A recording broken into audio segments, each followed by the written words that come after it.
आप इस संसार को बनाने वाली, उसका पालन करने वाली और आप ही संहार करने वाली हैं।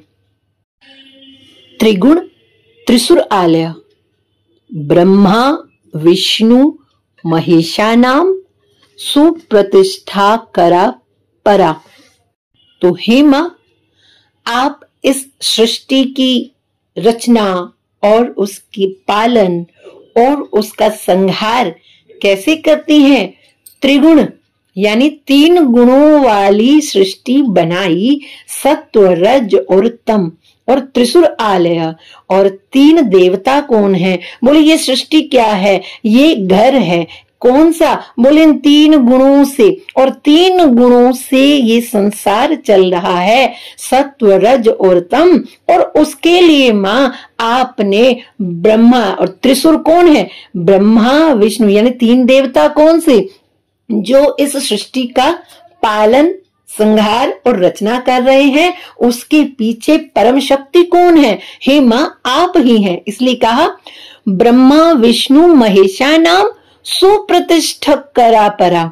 तो इन तीनों को प्रतिष्ठित करके इस संसार की जो त्रिगुण सृष्टि है, 3 गुणों से जो बंधी हुई सृष्टि है, उनको आपने चलाने के लिए ब्रह्मा विष्णु महेश इन 3 देवताओं को सुप्रतिष्ठित करा।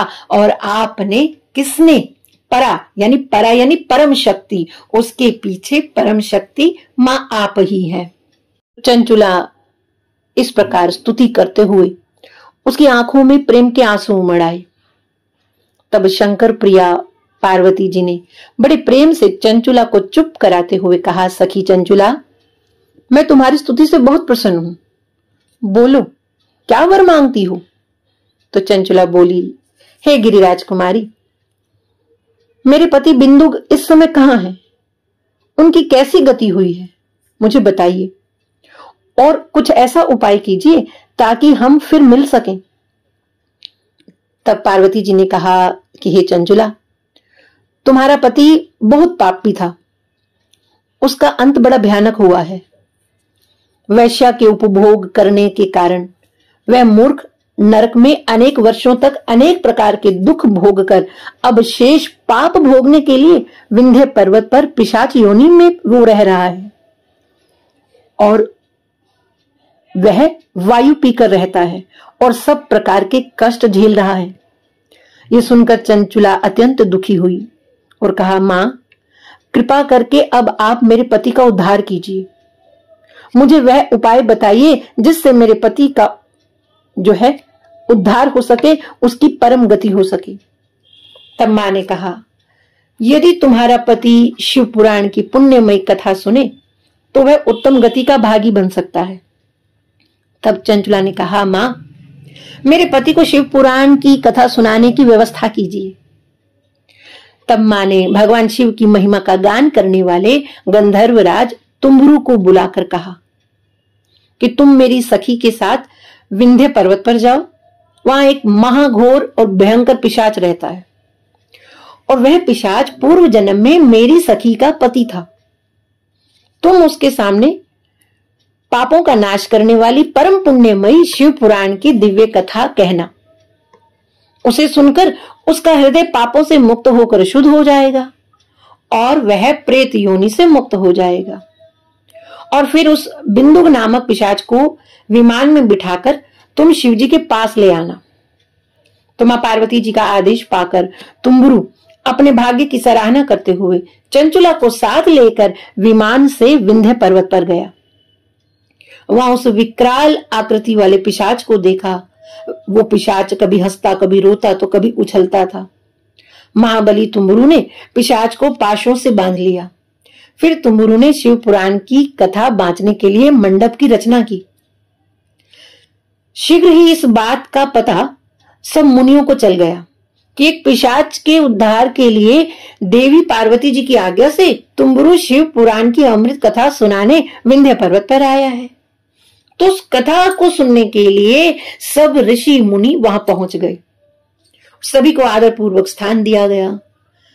पिशाच बिंदु को पाशों में बांधकर आसन पर बिठाया गया। फिर सातों संहिताओं सहित शिव पुराण को सुनकर सभी श्रोता कृतार्थ हो गए और परम पुण्य में शिव पुराण को सुनकर पिशाच भी सभी पापों से मुक्त हो गया और पिशाच का भी कल्याण हो गया। वह दिव्य रूप हो गया, उसका शरीर गौरवर्ण का हो गया।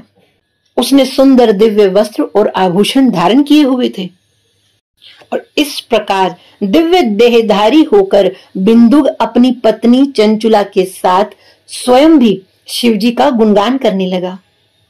उसे इस दिव्य रूप में देखकर वहां सभी ऋषि मुनि सभी आश्चर्यजनक हो गए। भगवान शिव का यशोगान करते हुए सभी मुनि ऋषि अपने अपने धाम को चले गए और बिंदुक अपनी पत्नी चंचुला के साथ विमान पर बैठकर शिवपुरी को चल दिया। भगवान शिव व देवी पार्वती ने उसे अपना पार्षद बना लिया। दोनों पति पत्नी सुखपूर्वक भगवान महेश्वर एवं गौरी के श्री चरणों में अविचल निवास पाकर धन्य हो गए। तो ये कथा सुनाते हुए सूत जी कहते हैं, हे शौनक जी, शिव पुराण का सारा महात्म्य जो संपूर्ण फलों को देने वाला है मैंने तुम्हें सुना दिया कि कैसे कैसे पापियों का भी उद्धार हो जाता है शिव महापुराण की कथा श्रवण करने मात्र से। एतत् शिव पुराणस्य कथा श्रवणतो यथा जायते चित्तशुद्धिः न तथा निरुपायतः। सूत जी कहते हैं कि इस शिव महापुराण के सुनने से जैसी चित्त की शुद्धि होती है वैसी किसी अन्य उपाय से नहीं होती है। तो इस सुंदर महात्म्य को सुनकर शौनकादि ऋषि सूत जी को साधुवाद देने लगे कि हे महाराज, आप धन्य हैं जो आपने इतना सुंदर महात्म्य की कथा कही। धन्य है भगवान भोलेनाथ और धन्य है शिव महापुराण की कथा। आज की कथा को विराम देने से पूर्व आइए हम सब भी मिलकर भगवान भोलेनाथ से प्रार्थना करते हैं कि वो हम पर सदैव अपनी कृपा दृष्टि बनाए रखें। हे नाथ जानिय जान बालक विश्वनाथ महेश्वरम, करके कृपा दे जो दर्श अविनाशी शंकर सुंदरम। आई शरण हो आपकी इतना अनुग्रह कीजिए। जय चंद्रमौलि कृपालु अब तुम दर्श मोको दीजिए। ले राम नाम निशंक कीना है गरल आहार तुम। भव सिंधु सी नैया मेरी कर देना भोला पार तुम। मन सवाचा कर्मणों से पाप अति हमने कियो। आयो शरण शरणागति की सुध नहीं अब तक लियो। अब तो तुम्हारे हाथ है गिरजापति मेरी गति।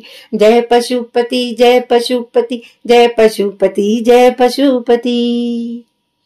जय जयति योगेश्वर तुम्ही बल बुद्धि के प्रकाश तुम। मन मंद बीच निवास करिए जान जन सुख राशि तुम। लज्जा हमारी रखना शिव आपके ही हाथ है। तुम सा न कोई दयालु भक्त कृपाल दीनानाथ है। त्रैताप मोचन जय त्रिलोचन पूर्ण पारावार जय। कैलाशवासी सिद्ध काशी दया के आगार जय। शिव दया के सिंधु जन है शरण मति फेरी। करके कृपा की कोर शंकर दीन जान दिशहेरी। शुभ बेल के कुछ पत्र हैं कुछ पुष्प हैं मंदार के। फल हैं धतूरे के धर कछु संग अक्षत धार के। सेवा हमारी तुच्छ है फल कामना मन में बड़ी। पर आशा भोलेनाथ से रहती हृदय में हर घड़ी। हे विश्वनाथ महेश अपनी भक्ति हमको दीजिए।